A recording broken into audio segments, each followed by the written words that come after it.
Hello friends, welcome back to my channel. இன்றைக்கி mutton Dindigul biryani recipe சொல்லி கொடுக்க போகிறேன். அதுக்கு செய்ய என்ன வேணும்னாக்கா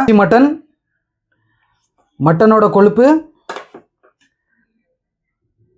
கொத்தமல்லி, அப்புறமா புதினா, பச்சை மிளகா, பிரியாணி இலை,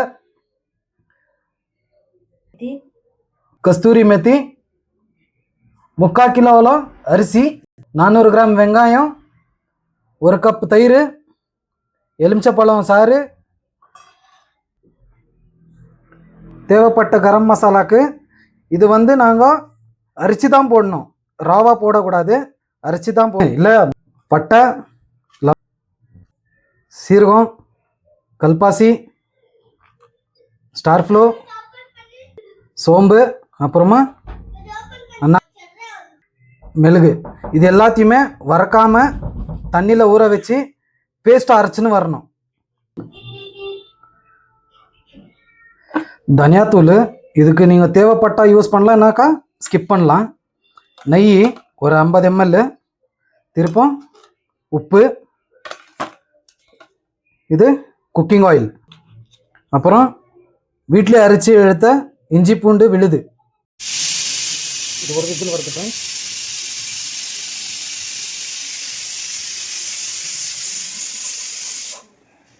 ஒரு விசிலாக இருக்குது.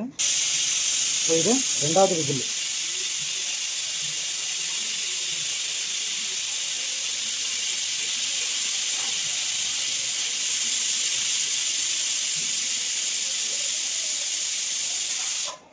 இப்போது இது ஒரு 2 நிமிஷத்துக்கு ஸ்லிம்மில் வைக்கலாம். நல்லா கேஸை ஸ்லிம்மில் வைக்கலாம். ஸ்லிம்மில் எரிஞ்சிட்டு இருக்கோம். வாங்க ஃப்ரெண்ட்ஸ், கேஸ் ஆஃப் பண்ணலாம். இப்போது 2 நிமிஷம் அப்படியே தம்மில் இருக்கட்டும். அப்புறமா ஓப்பன் பண்ணி காட்டுறேன் எப்படி வந்திருக்குன்னு சொல்லிட்டு பிரியாணி. இப்போது ஸ்டீம் எல்லாம் போயிருக்கு ஃப்ரெண்ட்ஸ். இப்போ வாங்க ஓப்பன் பண்ணி செக் பண்ணலாம். வாங்க ஃப்ரெண்ட்ஸ், ஓப்பன் பண்ணி பார்க்கலாம் எப்படி வந்திருக்குன்னு. வாங்க ஃப்ரெண்ட்ஸ், திண்டுக்கல் பிரியாணி இப்படி வந்திருக்கு, காட்டுறேன். Dindigul biryani, mutton biryani, Dindigul biryani friends. Taste எப்படி இருக்குதுன்னு சொல்லிட்டு வீட்டில் ஒரு வாட்டி ட்ரை பண்ணி